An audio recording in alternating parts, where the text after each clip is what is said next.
Let me first start by saying that I have some terrible news based upon what I'm seeing in the media and articles and on my timeline.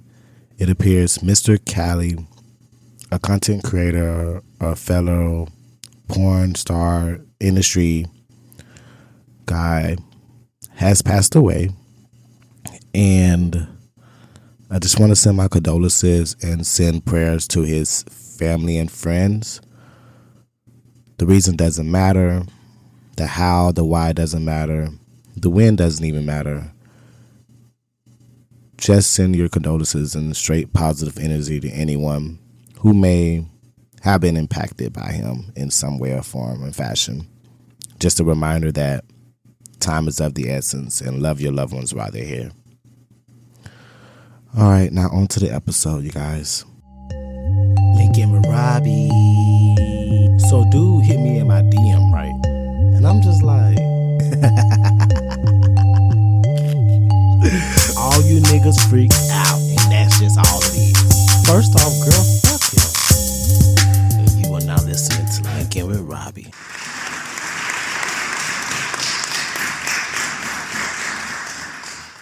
What's up? What's up? Bring it in, everybody. Everybody put your shit down. Put your purses and your bags and your weed. Roll it up. Take a sip. Do whatever you need to do. Pride Month is over at this point. It's a new month, a new time, a new chance for new beginnings. We are in a fucking new phase in life, a new era. As y'all can see, I'm feeling real new right now. I can't wait till my pictures come out. It's a lot of things that's going to change, and I'm just so anxious I am for all the new things that are to come. All the new things that are going to come. Hell, hopefully I even come, you know? I got some things on my mind. I got some pressure build up. I need to, you know what I mean? What Boosie said? Yes. So how's everybody been? How was everybody's June? Did everybody enjoy Pride Month? Pride Month is over now at this point. So hopefully everybody has got all the Skittles and rainbow and strobe lights and lube and drugs and come out your system. Let's get back to the regularly scheduled programming, okay? You guys, I've been great. Not much has changed since the last episode. I haven't really done a lot of things to make any changes, as you can see. I've been keeping it very straightforward. I've really just been marinating, enjoying my time. I've been working. When I'm not working, I'm sleeping. When I'm not sleeping, I am eating. And when I'm not eating, I'm smoking. And that has been a trajectory for the last few days. But needless to say, hey, what the fuck can I say about that, you know? Sidebar. I had the craziest dream before I got on here. I took a nap today, right? I cooked. And I took a long nap. It was very much needed. Just very much needed. And got me wondering some things.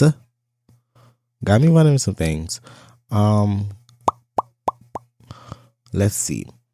I was dreaming about my ex, Mr. Johnson.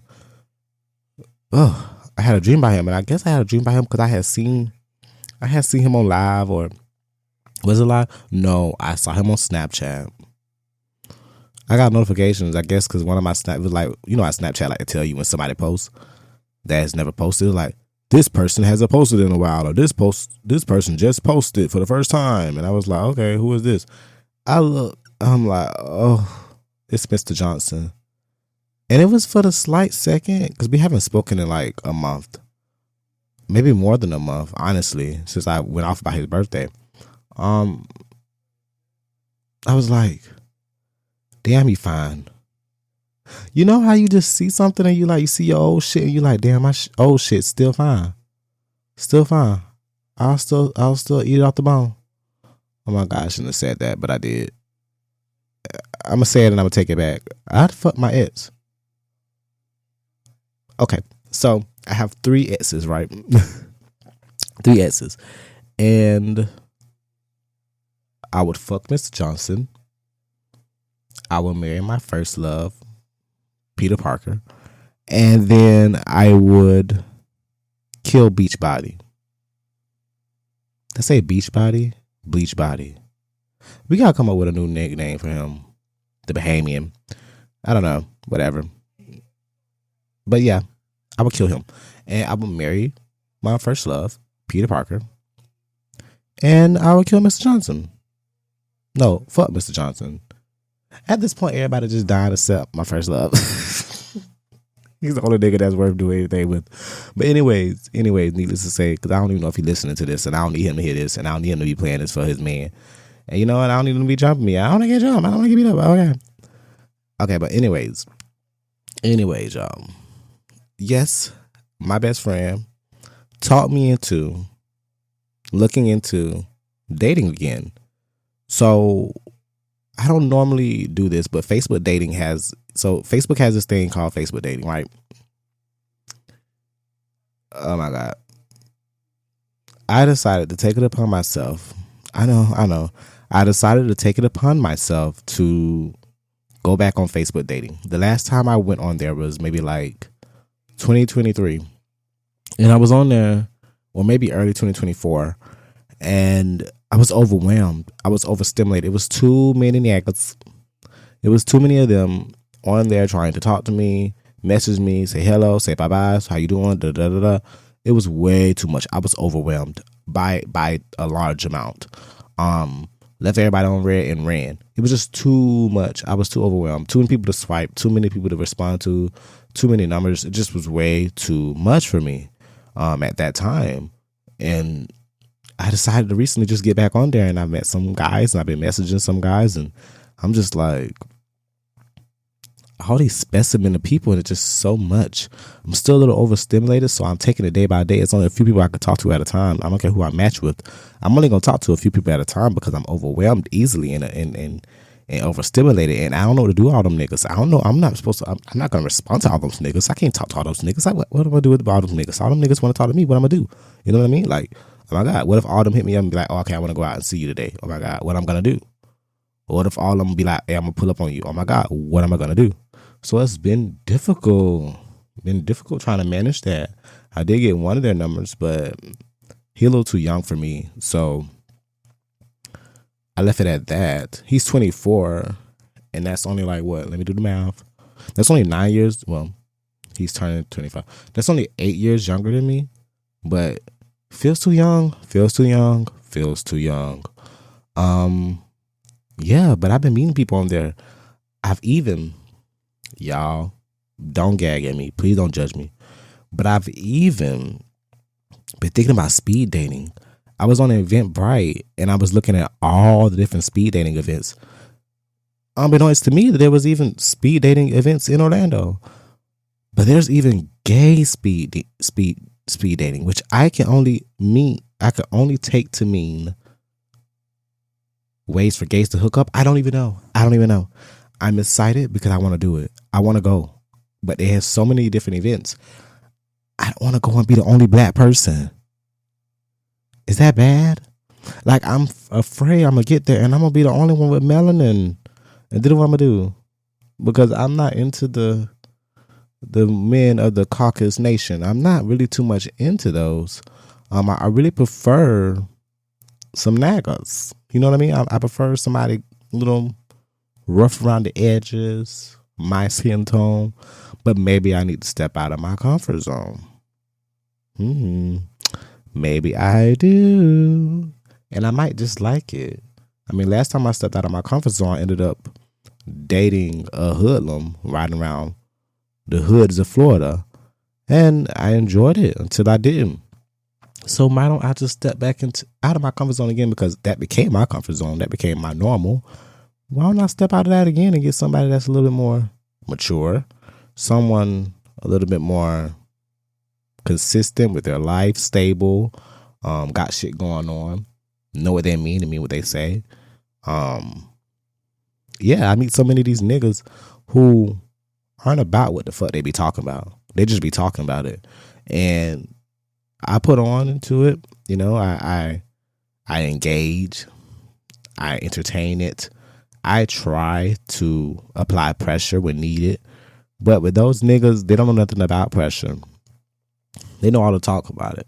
All I know how to do is spit game, make it sound like they down for something that they really not down for.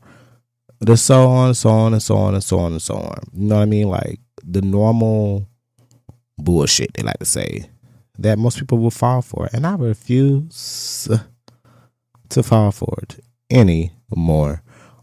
So yeah, that's why I want to go ahead and actually speak or see some different things. So yeah, I'm gonna try doing some speed dating, try to do some more different networking events. I was looking into some networking events just from other content creators or other people in the nation or in Florida in general that I can just link with and connect with. I'm really in the summer of growth. I'm in the phase of my life of growth and transition. I'm really trying to elevate. I'm saying all kind of made up words. I'm really trying to elevate and evolve into somebody that I could be proud to be. I spent my whole life chasing images, chasing men, chasing things that really wasn't worth chasing. And now I'm chasing me. I'm fucking chasing me, and I'm ready to catch who the fuck I'm supposed to be. Live and in action, rainbow colored out. You feel me? Bright and vibrant. That's what I'm doing right now. I'm chasing the fucking rainbow, and I hope I'm at the end of it. What a hell of a bar. But no, for real. Honestly, it's a lot of things I'm trying to do in my life now. A lot of things I want to accomplish by my age of 35. I want to be somewhere different in life. I want to make sure I've done things differently. And I know I got time to do that. I got 2 years to do that. And I'm going to take that time to do that. And I'm going to do that. Best believe it. It's going to happen. And there's nothing around it. There's nothing stopping me. There's nothing getting in my way. I'm going to be who I'm destined to be.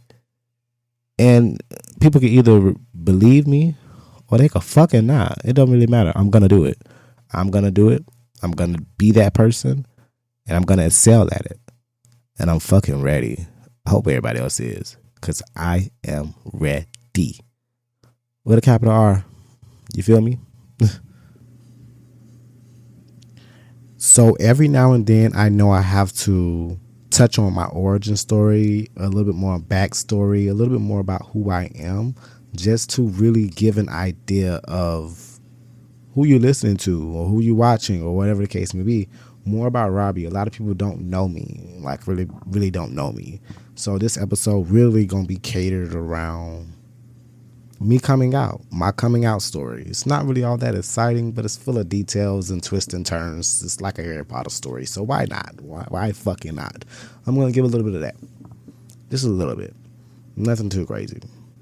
So basically, it starts what year? 2007, 8th grade. There was a guy who everybody was talking about. Everybody was talking about this boy at school. Everybody was talking about him, saying how he was gay or whatever the case may be. And I was interested because at the time I didn't know if I was gay or not. I didn't know nothing about what I wanted, what I liked, what I didn't want, what I thought about. I was called gay. I was called a sissy. I was called a fag. I was called all of those things, but I never really believed I was that. I just figured it was because, I hung with a lot of girls, or I was a little bit more flamboyant, or I like to dance, I like singing, I like theater, shit like that. You know, the stereotypical things of a gay man. That's what I thought and assumed I was. But honestly, I grew up in the church, and I grew up in a home where being gay was not really accepted. It wasn't really the cool thing. It was kind of taboo. Like, it was always unspoken, like, you're going to be straight in this house. But it was never said directly at first. You know what I mean? Until I started pushing the boundaries. And by boundaries, I mean pushing boundaries. Now, let's start at the beginning. Like I said, there was a dude at my school in middle school in the 8th grade. Let's call him Black Boy, because that was his name in my contact. He became Black Boy. It was a dude, everybody's saying he was gay. I somehow got in the mess of it because even back then I used to gossip. Even back then I used to be in people's foolishness and stuff, and I had no business doing that. But back then at the time, I was very invested in this storyline about him being gay or not. And word got back to him. Somehow he got my phone number. We had a whole three-way call with one of our mutual friends who was trying to mesh us and get us cool. We squashed our issue, and somehow it went from us having an issue and us having a beef to us on the phone every night talking. Mind you, we both are saying we're straight. Yeah. But every night after 9, because I had to wait till after 9 when the minutes was free. Every night after 9, we would sit there and we would talk and we would talk and we would talk till like midnight until we fall asleep. And then finally, I'm not sure who came out to who first. He probably came out to me. I probably came out to him. I'm really not sure. One of us came out to one another. And from there, it's something came alive inside me that I did not know before. Because you see, when it came to the females, I tried talking to girls. I tried pursuing girls, and it never was natural. It was always cringy and very forceful. You could tell I wasn't comfortable with it.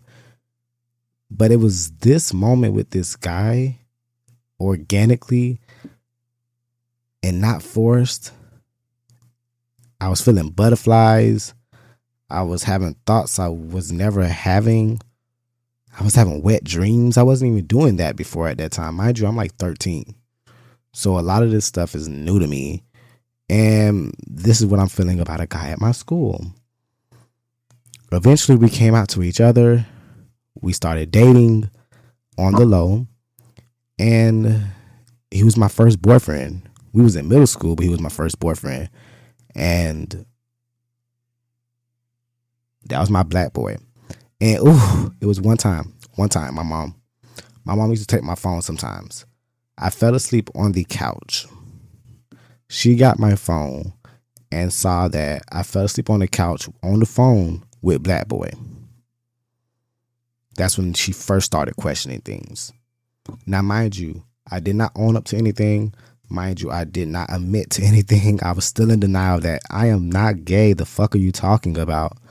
But falling asleep on the phone with a guy and y'all text every day and y'all talk on the phone all day, every day, and she's looking through the phone records and she's seeing I'm talking to him 90% of my time, she putting two and two together. She not stupid.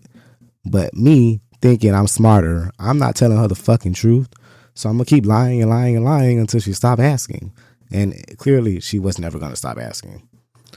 You guys, I've been drinking this XSL. I never jumped on the hype train. Everybody else had jumped on it. I just jumped on it. And I've been trying every flavor. Right now, this is the strawberry and grapes. Strawberry and grapes. I've been trying that now. To die for. But anyways, back to the story at hand, because I'm getting off topic, which tends to happen when it comes to me. I sometimes get off topic. I get off base. You feel me? Okay, so boom. So after that, after me and him start talking, we're dating, we're courting each other in middle school, you know, every I forgot what period it was. I think it had to be either second or third period. We used to have periods, like our classes was in block schedule or period schedule, depending on what location you're from. You know what I'm talking about. But I was in my third period, I believe. And me and black boy both was in the same building during this period. So we would text and we were like, hey, meet me and go to the bathroom. So the first time I did this with him, we met in the bathroom and we were so shy and geeky or whatever. Of course, somebody was in there, then they left out or whatever. And he came up to me and we kissed. And it was the first time I've ever kissed a dude. And I've kissed girls before. Before this moment, I had kissed girls. But kissing him, wow. It felt like all the stars aligned. It felt like it was a full moon out. like solar eclipse, like waves crashing, fire blazing. Like it was really some real theatrical, dramatic, romantic stuff going on in my head. I went back to class and I was just like, I can't believe I kissed a guy. I can't believe he's kissed me. I just can't believe any of this. Like, it's crazy to me, like honestly crazy. And to this day, I still can go back to that place mentally I was at, and I could visually see what I was looking at and what I was thinking and how I was feeling. And from there, we just got closer and closer. And then randomly out the blue, he had a cousin that also was in the school. Now, he was in a grade under me. And so he was in the 7th grade and I was in the 8th grade. He had a cousin that I knew, and we would joke around and tease each other in the hallway and stuff. I never thought twice about it. Then Black Boy basically just let me know one day on one of our night conversations, my cousin's gonna like you if he finds out you're gay. And I was like, really? And I was like, he was like, yeah. Needless to say, somehow, I can't remember how. I don't know if I had came out by this point or if there was just rumors going on about me and Black Boy. I'm really not sure. I can't remember. I know I had told a few people about me and Black Boy, and that may have gotten everything out. But once his cousin found out, which I'll call his cousin, let's call him Dream Girl. I'm calling him Dream Girls for a reason. I'll get to that. So basically, he sends me, like, I don't know where he gives this note to one of my friends. My friend give this note to me. This is like a 2-page note about how much, fuck that.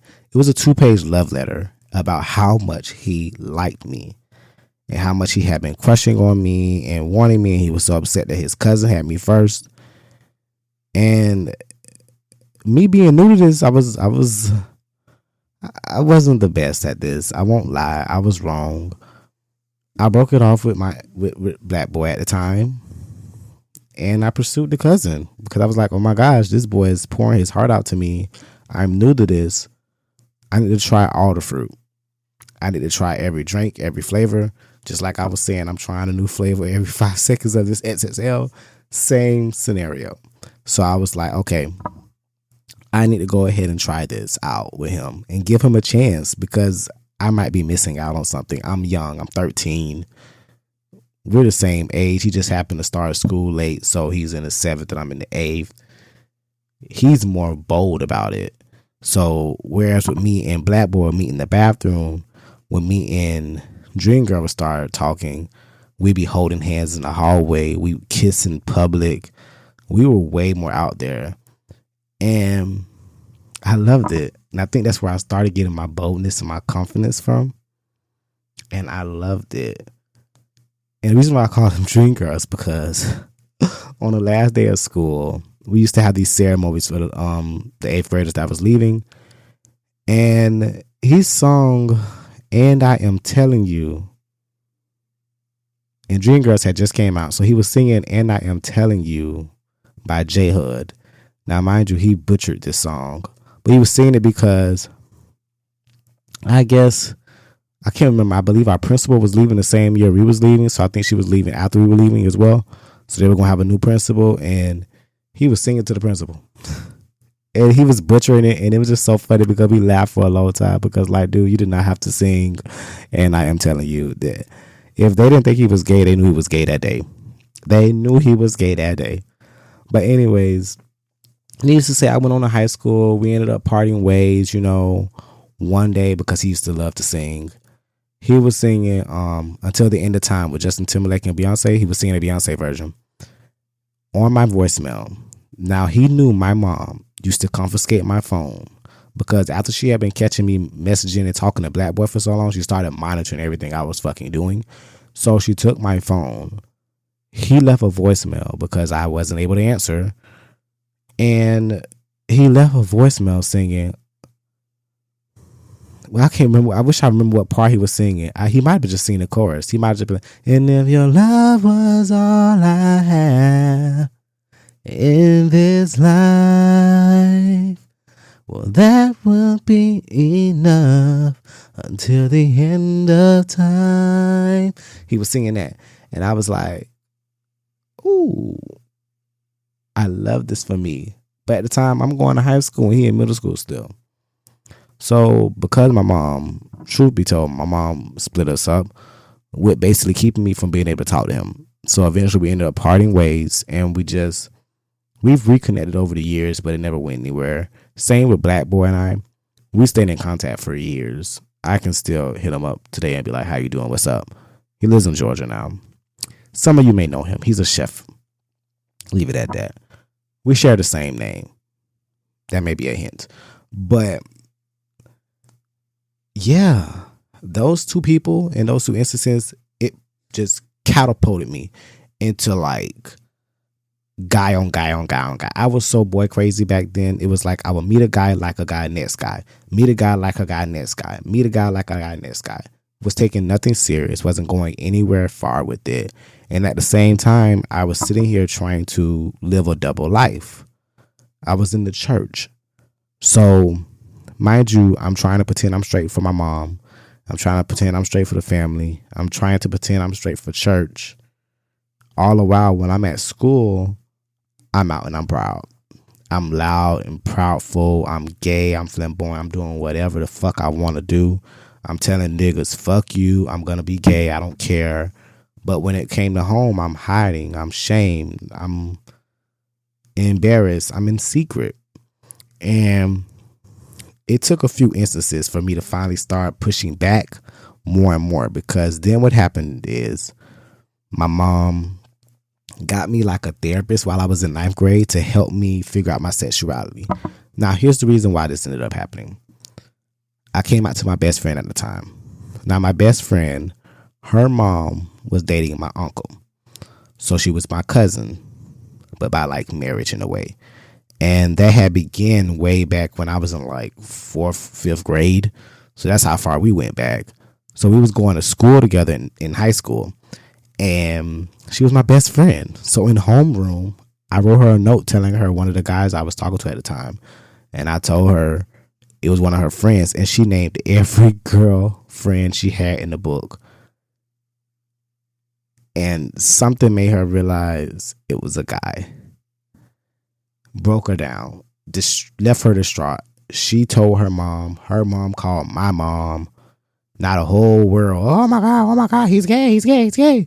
It was chaotic. It was chaotic. And as you know what I did? I denied to the end. I don't know what y'all was talking about. I didn't mean it like that. It was a joke. Blah, blah, blah, blah, blah. I just made up anything. And from there, it just continued to transcend to me of just more and more doing things that was rebellious and doing things of just really acknowledging who I was, like slowly but surely. I was fighting against it because with being in church, everything was in church telling me I could not be this way. I could not be myself. Who I was wrong. Who I had been feeling like for years, because though I did not know I was gay, looking back, I've always been gay. I was born fucking gay. And I just never really acknowledged it, because growing up, you was taught one way and only one way. It wasn't like I was given the opportunity and space and freedom to really figure out who I was as a person. I wasn't given that opportunity at all. And so, sip break. Something about wine just, when your throat feeling dry, like the wine just really soothes it and just leaves your throat glands just moist. You know what I mean? Like,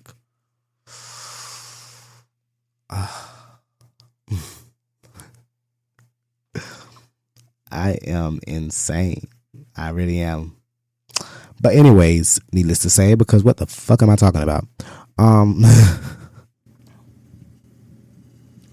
Okay, so as I was saying, basically, she got me counseling to try to come to grips with my sexuality, because I kept telling her I didn't know.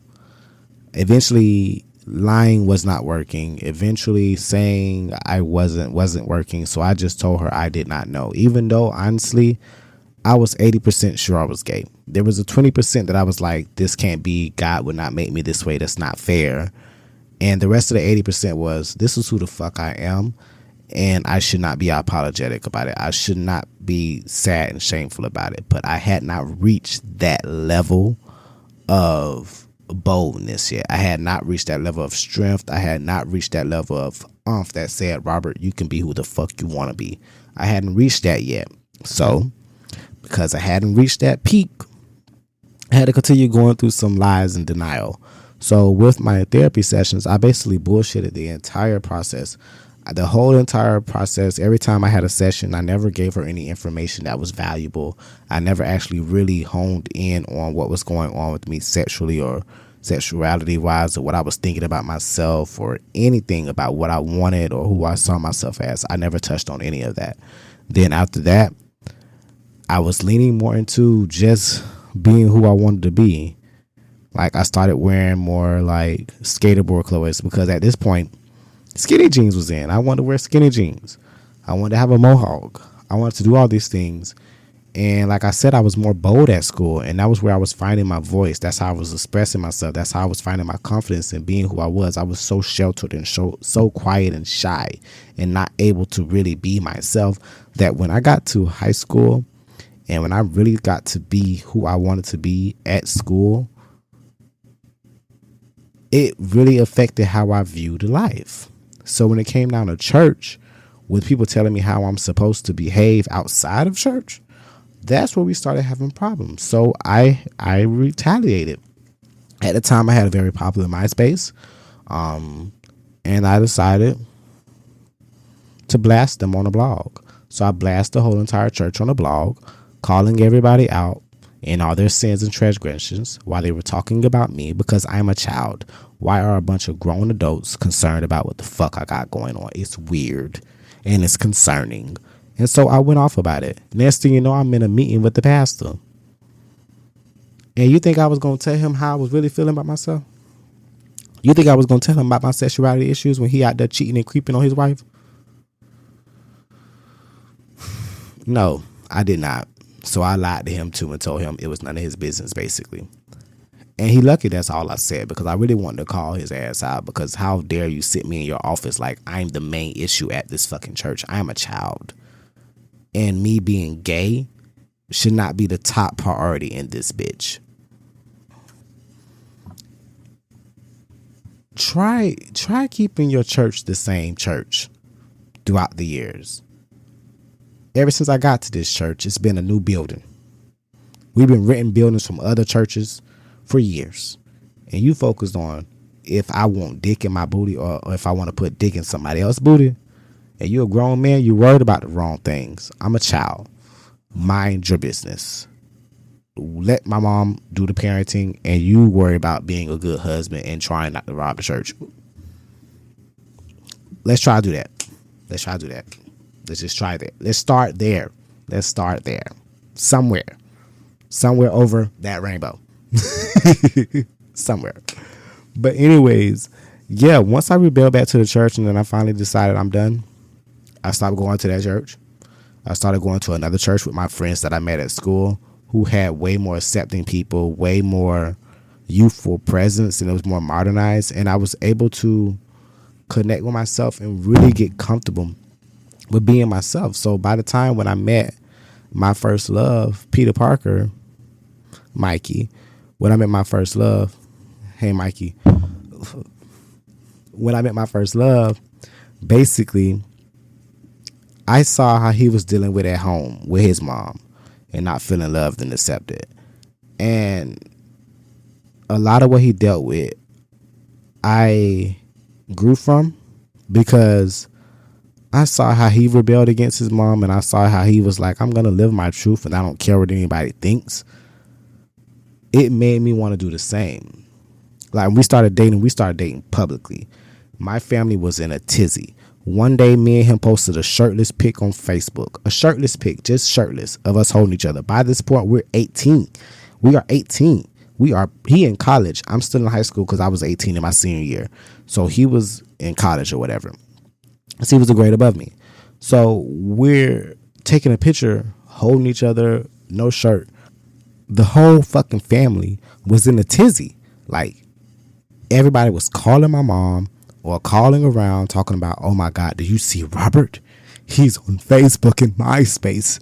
He's holding a naked guy. Oh my gosh, they're naked in the bathroom. What are we going to do? Alarm the authorities. It was very dramatic for no reason. It was nobody's business. They weren't even my friends on Facebook. They weren't even my friends on MySpace. I wasn't engaging with these people, but yet they were engaging in my life and freaking out about it when their lives was crumbling apart. So it only made me want to rebel even more. It even made me want to love my nigga even more. So me and Mikey became even closer because we had his family not quite understanding his sexuality and agreeing with it, and we had my family doing the same. And we was at a point we were in love. We were ready to, me and you, let's run away together. Bunny and Clyde, Johnny and Clyde, as we used to call it. Let's just escape. You know, that's what we felt. And I knew he looked at school as his way of escaping, and so I followed suit and did the same. But because of those years of being sheltered, of being unable to express myself, once I hit 18, once I had hit that age where it was like, I don't give a fuck no more, it just went like, I became the gay superhero. Like, I loved who I was. I expressed who I am. And it's why I can't be with nobody that's in the closet. I've tried it. I'm not even talking about Mikey. I've tried it after that.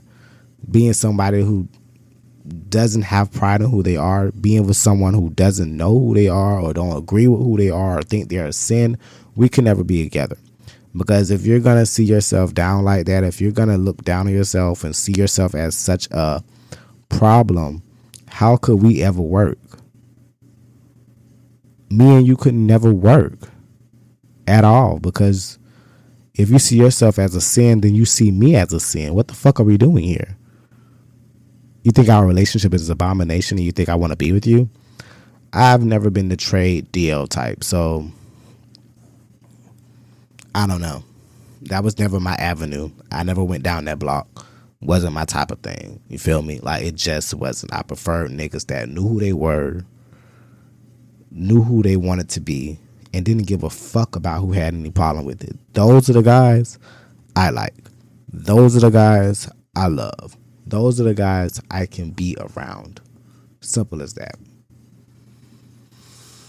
Simple as that. So honestly, my coming out story is not too much different than a lot of other people's. You know what I mean? It's not too much more complicating.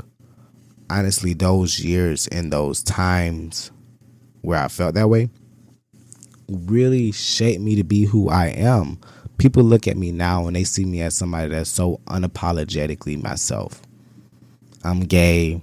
I'm proud. I don't care. I own what I do. I own who I am. Hell, I'm on OnlyFans. I've done content with other people.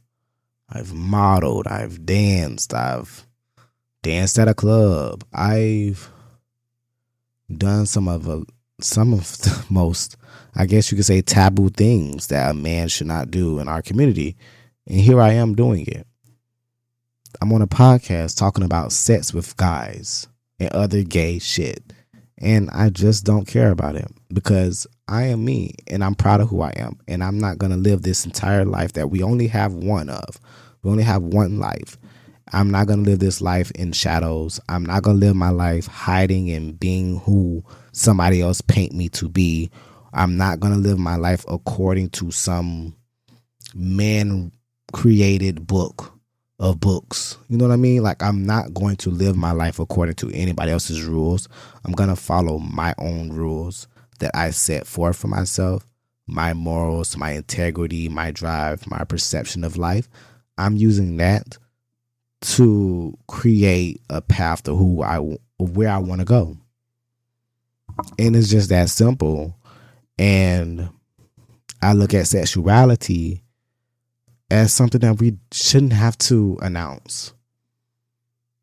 We do have to, because I realized at a young age, when I was in middle school, I realized that all the years growing up of guys calling me a sissy, All the years of niggas calling me Holiday Heart or Roberta or I don't know, sissy, punk, fag, all the things, soft, all the things that niggas called me and people called me, females included, women included, whatever, girls, whatever. Everybody was calling me. Everybody was calling me out my name, talking about me. The minute that I owned up to it and said, yeah, I'm gay, so what? I took all the power away. No one had anything else to hit me with. Because if you're saying, damn nigga, you're gay, and I'm saying, yeah, nigga, I am. Now what? Now what? You gonna beat me up? Let's try it. What? You gonna kill me? Let's try it. Ain't gonna change the fact that I'm gay. Ain't gonna change the fact. So by the time I was in high school, niggas knew not to bother me. I was that gay nigga who knew who he was, knew what he wanted, and when dudes tried me, I never backed down. I stood my ground, let them know this gay nigga might beat your ass, so you might want to think about it. And that's just how I've carried myself ever since. It was even better when I got to college because it was so much more open space for us to be who we wanted to be, that being gay was no longer a topic. But when I was in high school and when I was in middle school, it wasn't nobody else out. The other gay guys at school, the other gay guys were all in the closet, or they were bi and they was in the closet. They were all hiding, pretending, and there I was walking down the hallway with a flag, protesting for a day of silence with tape on my mouth. In the GSA, in the gay alliance clubs, leading the dance groups, performing, being a part of some creative or, performative, wearing heels in the high school homecoming parade with my dance team. Those are the type of shit I was doing. That's what I was doing. And owning it. And being me. And there was nobody that can come in between that. Not one soul that could tell me I can't be me. Because how dare you sit up there and be you and tell me I can't be my fucking self? And how dare you expect me to actually do that? You actually think you can dictate another person's life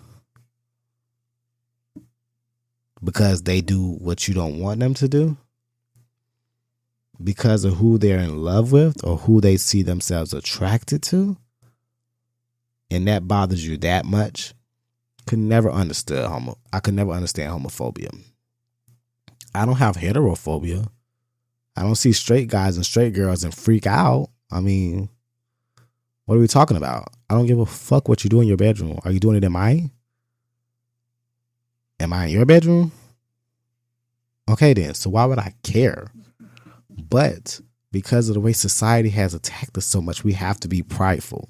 We have to be loud. We have to be abrasive about it because y'all want us to be quiet. Y'all want to shut us up. And I'm not the type to be shut the fuck up. You can't tell me to shut the fuck up and think I'm going to shut the fuck up. I'm going to get louder. I'm going to get louder and I'm going to get way more theatrical. Yeah, I am. This episode was such a palate cleanser from everything that's been going on in current events. I was covering the Diddy trial and other true crime thing that's been going on with the Idaho 4. Some people may not know about that, but those in true crime do. From all the content on TV, I'm trying to keep up with. Oh my God, I love reality TV. Ironheart and everything else. It's just been a lot going on, and it's been a palate cleanser to just talk about the journey I had as a gay man. And it's crazy because you would never think 20 years ago today that me and mom could be able to have conversations about guys that I'm talking about. I could introduce her to guys. She supported all of my relationships. As much as she hated me being gay and was against it in the beginning, she was there 100% for each one of my relationships. When I turned my back against the church, She supported that. When I dated my first boyfriend, she supported that. When I finally told her I had finally had sex, and I was young at that time, there was nothing she could do about it. I think that was the turning point. That's when she realized, okay, well, he's already sexually active with these guys. So at this point, what's keeping him to be straight? Like, what's gonna do that? I don't know. It's crazy. I think about some of the wild stories. I'm just rambling at this point. I think about some of the wild stories that I've experienced. One time with my cousin, I had 2 MySpaces. I had my regular one and I made a fake one. My fake one was for me to do my gay stuff. My name on the fake one was 32 Flavors. And actually it was 32 Flavors with a VAS at the end. Flavors. Because at that time, Crime Mob had just came out with, now I got 32 flavors of this bootylicious bubblegum, raspberry, grape, cherry. Come and get you some. Whatever the words is. I don't forgot them now. I used to know the whole thing. But that was my profile name on MySpace. My cousin was logging in MySpace after me, and I thought I had logged out completely, and I clearly didn't. And she logged in and saw Mr. 32 Flavors. And then when you looked at the orientation, because back then you used to put your orientation in there, and it said gay. It said gay. Yeah. That was just one of the wild times. Like, I had so many moments when I was a young child just rebelling and trying to be gayer than I needed to be. I don't know. But I don't know. I got a book I need to get back to. But I needed to talk to you guys, and shit, I'm still drinking. I don't work tomorrow. So when you guys are hearing this, this will be 4th of July when you guys are hearing this. I don't work tomorrow, as in Friday, as in today, the day y'all listening to this. I'm off. So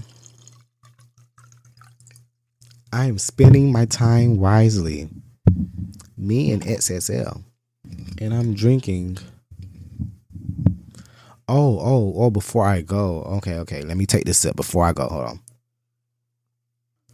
I just want to say again, I'm going to cut around and put a piece at the beginning of the episode also, but I just want to say rest in peace to Cali. I believe his name was Cali Boy. He was a content creator, a porn star. You've seen his work. I've seen his work in the gay community.